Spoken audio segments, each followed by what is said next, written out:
तस्य भगवतो अरहतो सम्मा सम्बुद्धस्य। पूज्य चरण भिक्षु संघ को नमन करते हुए मैं उपस्थित सभी उपासक उपासिकाओं को सादर नमो बुद्धाय जय भीम करता हूँ।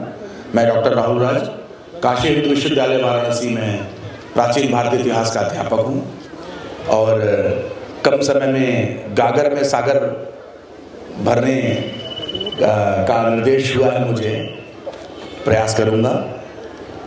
आज जो ये कार्यक्रम हुआ है, जो उद्घाटन हमने बोधिसत्व संत शिरोमणि गुरु रैदास जी के मंदिर का उद्घाटन और प्रतिमा का अनावरण किया है, मैं आपको यह बताना चाहता हूं कि आज आप जो भी कर्म करेंगे, आप जो भी काम करेंगे, भविष्य में वो इतिहास बन जाएगा।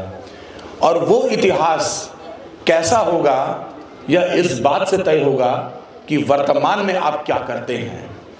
अगर आप वर्तमान में अच्छे कार्य करेंगे, समाज को अच्छी दिशा दिखाने वाले, समाज को सशक्त बनाने वाले कार्यक्रम करेंगे, अपने महापुरुषों की याद में, उनके आदर सम्मान में कार्यक्रम करेंगे, तो भविष्य में आपके बच्चे ये इतिहास पढ़ेंगे कि हमारे बाप दादों ने एक अच्छी परंपरा, एक गौरवशाली परंपरा हमें दी, विरासत में हमें दी।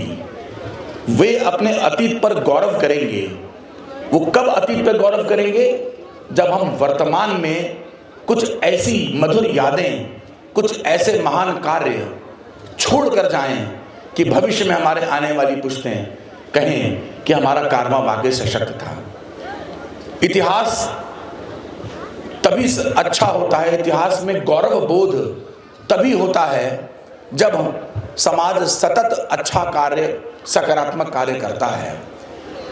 उस सकारात्मक और सृजनात्मक कार्य की कड़ी में आज बोधिसत्व रैदास मंदिर का जो उद्घाटन हुआ है, वह भी एकांगी नहीं है, वह भी इस क्षण का नहीं है।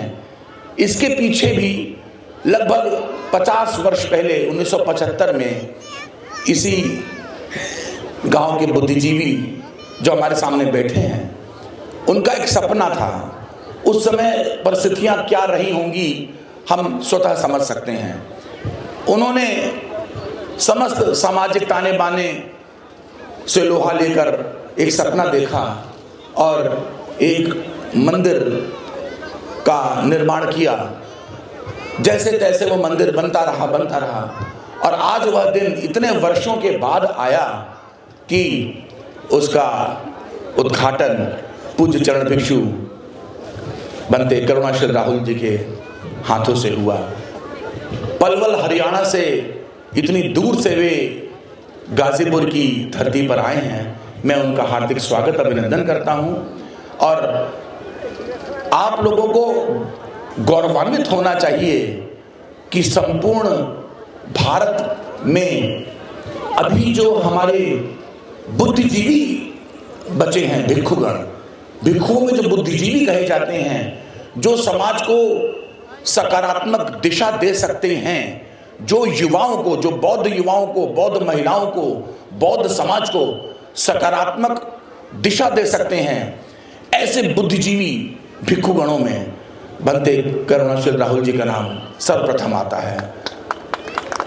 और ऐसे महान व्यक्ति के हाथों आज बौरी के इस गांव में मंदिर का उद्घाटन हुआ, यह बहुत गौरवशाली विषय है।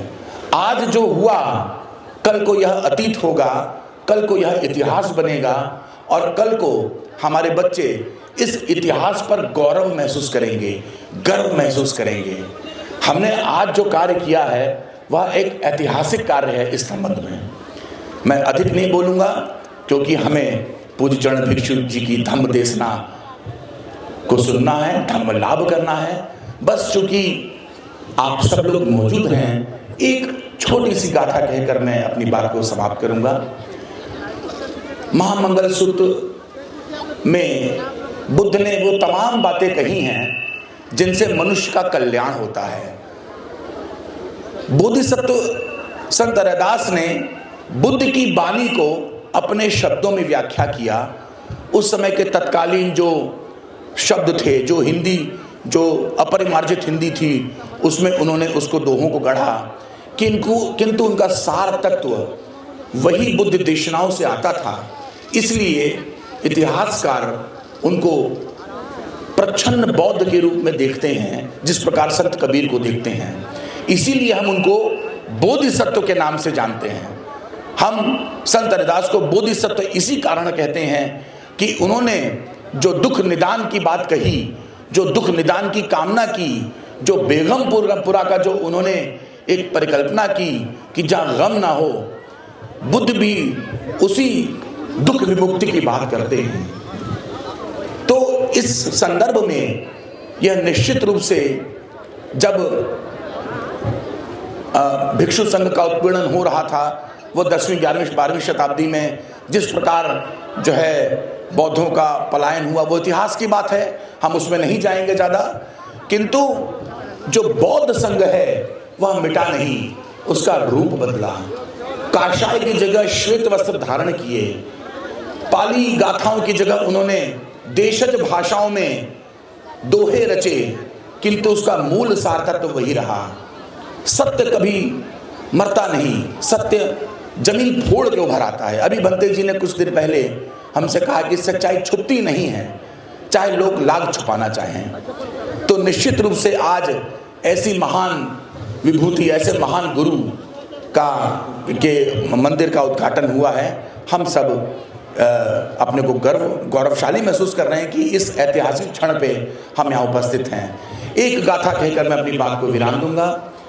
महामंगल सूत्र की मैंने जैसे बात करी थी, चूंकि समाज मौजूद है इसीलिए समाज की बात करी जाए।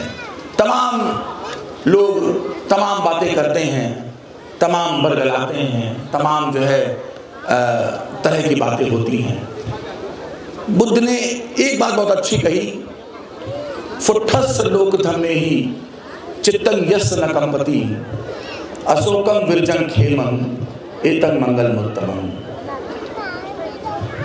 आप कैसे आनंदित हों, कैसे विचलित ना हों। जिस व्यक्ति का, जिस इंसान का चित्त लोक धर्मों से विचलित नहीं होता। अब ये लोक धर्म क्या है? लोक धर्म आप ऐसे समझ लीजिए, जो प्रपंच हैं, जो संसार के प्रपंच हैं, लाभ हानि, निंदा, यश अपयश, तृष्णा, विरक्ति, वितृष्णा, ये जितने भी आपके भाव हैं, इनको आप जो है प्रपंच कह सकते हैं, लोक प्रपंच कह सकते हैं। जो इंसान इन लोक प्रपंचों से उसका चित्त प्रकंपित नहीं होता, चित्त कंपित नहीं होता, वह शांत रहता है, वह व्यक्ति जो है उसका मंगल होता है। यह बुद्ध ने कहा है। अर्थात किसी की बातों में तुरंत ना आइए। किसी ने निंदा करी, आप उदास हो गए, किसी ने प्रशंसा की, आप प्रसन्न हो गए, किसी ने आपको चने की झाड़ पर चढ़ा दिया, आप गदगद हो गए। नहीं, आप समभाव रखें, अपनी समभाव रखेंगे, समदृष्टि रखेंगे, वीतराग रखेंगे, अपने चित्त में प्रयास करेंगे कि हम इन भावों में बहें ना। तो ऐसा व्यक्ति जो स्थिर है, जो संयमी है, जो गंभीर है, उसका कल्याण होता है, उसका मंगल होता है।